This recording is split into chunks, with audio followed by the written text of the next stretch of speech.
नमस्कार। आज मैं दिल्ली के तमाम लोगों को बहुत बधाई दूंगा कि भारतीय जनता पार्टी की दिल्ली की सरकार के एक तुगलकी फरमान के खिलाफ लोगों ने जो आवाज उठाई, सोशल मीडिया पे उठाई, एक्स पे उठाई, फेसबुक पे उठाई, गली मोहल्लों में उठाई, उस आवाज के कारण भारतीय जनता पार्टी की सरकार को अपने तुगलकी फरमान को वापस लेना पड़ा। कुछ दिनों पहले भारतीय जनता पार्टी के मंत्री उछल उछल के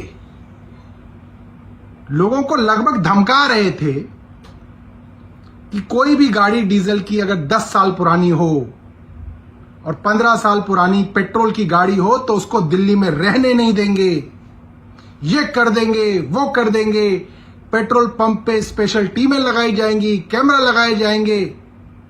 और ये मामला करीब 61 लाख गाड़ियों का था। 61 लाख परिवार, जिसमें 18 लाख कार थी और करीब 41 लाख के करीब बाइक्स बताई जा रही हैं। 60 लाख के लगभग परिवार दहशत में थे 2 दिन से कि भाई अगर आप हमारी गाड़ी जब्त कर लोगे तो नई गाड़ी कैसे खरीदेंगे। हर एक की गुंजाइश नहीं है नई गाड़ी खरीदने की।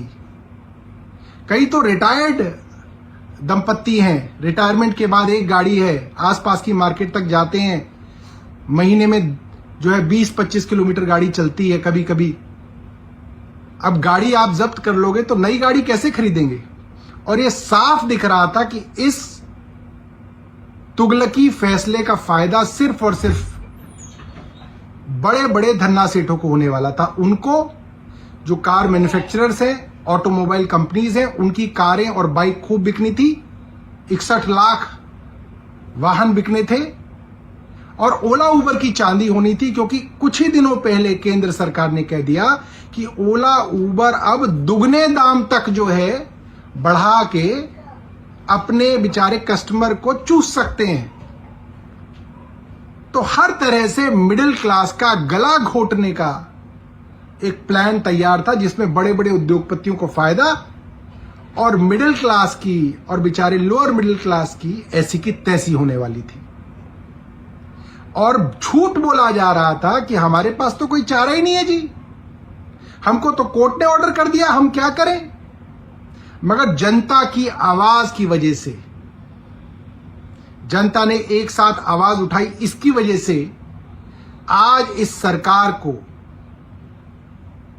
अपना फैसला वापस लेना पड़ा है। मैं सारे लोगों को दिल्ली के बहुत बधाई दूंगा जिनके प्रेशर की वजह से इस सरकार को झुकना पड़ा है और अब इन्होंने इस फैसले को वापस ले लिया। अब मैं पूछना चाहता हूं, अब कोर्ट का फैसला नहीं है, अब क्या हुआ, अब कोई दिक्कत नहीं है। दोस्तों, मैं आप लोगों को बताना चाहता हूं, कोर्ट के फैसले को सिर्फ बहाना बनाया जाता है। सरकार को जो करना होता है वो सरकार करती है। सुप्रीम कोर्ट की 5 जजेस की बेंच ने फैसला दिया था कि दिल्ली के अंदर जो अफसरशाही है, जो ब्यूरोक्रेसी है, जो सर्विसेज है, जो विजिलेंस है, ये सब दिल्ली की चुनी हुई सरकार के पास होना चाहिए। 10 दिन के अंदर केंद्र सरकार ऑर्डिनेंस ले आई और सुप्रीम कोर्ट के फैसले को पलट दिया। जब फैसले पलटने होते हैं, ये ऑर्डिनेंस ला के फैसले पलट देते हैं। इलेक्शन कमीशन को चुनने का मामला था, सुप्रीम कोर्ट ने तय किया कि इलेक्शन कमिश्नर को चुनने की कमेटी के अंदर 3 लोग होंगे, प्रधानमंत्री होंगे, नेता विपक्ष होंगे और सुप्रीम कोर्ट के चीफ जस्टिस होंगे। भारतीय जनता पार्टी ऑर्डिनेंस लेके आई, चीफ जस्टिस को हटा के केंद्र के एक मंत्री को ले आए, ताकि केंद्र सरकार जिसको चाहे उसको election commissioner, chief election commissioner बनाए। सुप्रीम कोर्ट के फैसले को कब आप मानते रहे हैं?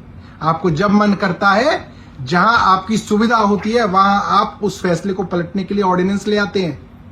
और जहां आपको सुविधा होती है उस फैसले को मानने के लिए, आप उसका बहाना बना के लोगों को गुमराह करते हैं। गुमराह करना छोड़ दीजिए। आपके खिलाफ जो अपोजिशन पार्टी बैठी है, आपके खिलाफ आप कोई गलत काम करेंगे, ये पढ़े लिखे लोग हैं, आपकी पोल खोलने का काम करेंगे और रोज करेंगे। हम डरने वाले नहीं हैं। आप सोचते होंगे कि आप डरा देंगे, हम डरने वाले नहीं हैं। धन्यवाद। जय हिंद।